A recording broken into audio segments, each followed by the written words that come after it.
wonder how many things I could get away with by calling it a social experiment. Hello! Today I'm going to be doing sort of a Q&A. Not really. I know I was supposed to be doing a Q&A according to the questions that were left on my haul video, but I'm doing a different kind of Q&A. When do I ever do things according to the norm? So there were some questions put on my video about Sandpepper and problematic people as well as fictional characters, and I just really wanted to address them here in a video instead of just in the comments. It's a discussion, you know? By the way, I think by the end of me making this video, I'll probably have reached 3,000 subscribers, so what? That's a ridiculous amount of people. So Little Spider9 asked me 2 questions in her comment that really just got the gears flowing, you know?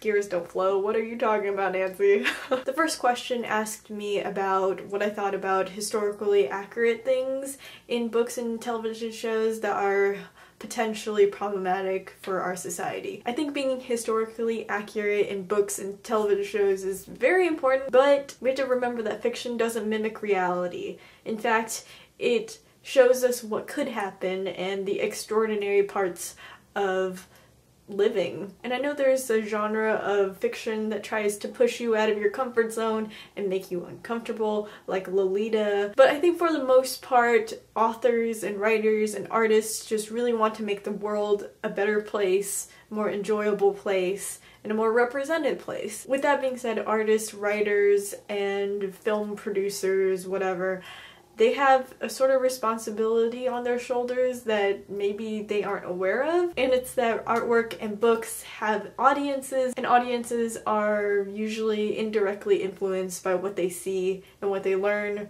from these mediums. So yes, I think that being historically accurate about even the grittier parts of history is necessary and keeps fiction grounded in reality, which is why we like fiction, because it does feel real without actually being real. But I think it could be tastefully done and done in a way that is not harmful for people. So my suggestion for that is to keep it very subtle. Keep the terrible, awful things subtle. Keep us thinking in the back of our minds, yes, these things are happening behind the scenes, but we're just not seeing it. And that's okay, because it's not the focal point of the story. Game of Thrones actually does that pretty well, and I know I used that as an example in my previous video about Sandpepper, but the books in particular, they do that very, mwah. They mention assault a lot without actually showing it in the books. So it'll usually come out of the mouth of a very vulgar and disgusting man, and there's always a very vulgar and disgusting man at every corner, it seems, in the Game of Thrones books. But they're not celebrated, they're not put on a pedestal, they're just kind of there to remind you that this is the world that you're reading. And Game of Thrones does that really well with misogyny in the book too, because my goodness, I am glad that I'm living in the present day, because I don't think I could handle it. So her second question was asking about whether we should try changing society or we should try changing the art that is influencing the society.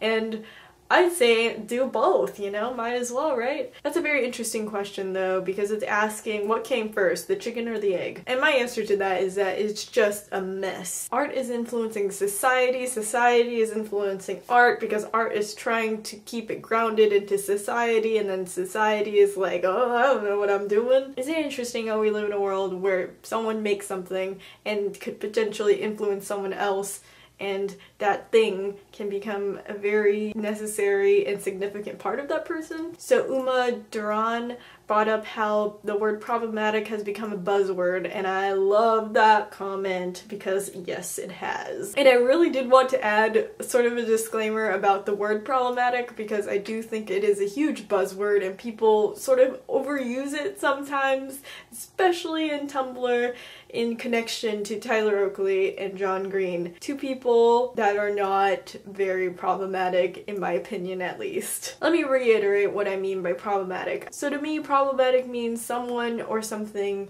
that perpetually is harmful to people. And I think that I should have added the word perpetual in that definition, because someone could be problematic once in their lives. I mean, we've all been problematic. We've all been there, alright? There was a time in my high school when I thought the word gay was an okay term to refer to something that was dumb or something I didn't like. So yes, we've all been problematic in our lives. We've all done something, but I think the important thing that we should all do is to recognize that we've done those things and say sorry for it and promise not to ever do it again. Very good steps to not being problematic anymore. And I think for the most part a lot of people do that, but then there are some people, for example Sam Pepper, which I'll get to later on in this video, who doesn't outrightly apologize for what they do and in essence does not change, does not promise not to do it again, and is perpetually problematic in their lives. So if you're ever feeling butthurt from something someone is calling you out on, be very self-aware and self-reflective and wonder why they called you out. And meditate on that and see if you need to change yourself as a response. I've seen a trend on Tumblr especially that people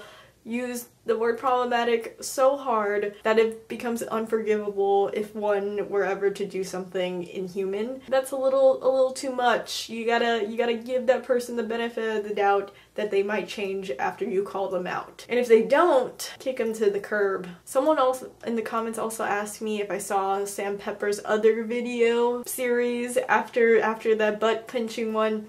And I do not watch his videos, and I don't think it's a good idea to support him.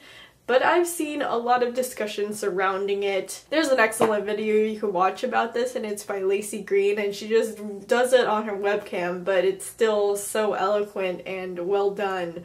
So you should definitely watch that. And my opinion on Sam Pepper is still the same. I think he's problematic, and I think he should just leave the YouTube community and stop harming people. And then Marina from Makeshift Library commented on my video. Hey Marina, you're awesome. She was saying that we should probably do a live show sometime later discussing these tough issues about books and fiction in life, and I think that's an excellent idea. So that wasn't really a question, but I just wanted to make an announcement informally, I guess, that I'll eventually want to do a live show discussing these things, and that would be an excellent discussion. And what I want to do is be sort of the panel moderator in this discussion, and then have people that I would like to pick their brains about these topics and ask them a bunch of questions. And dude, Marina, I am going to totally add you into the live show because you made that really awesome suggestion, and I'm just not gonna just steal your idea. Who do you think I am?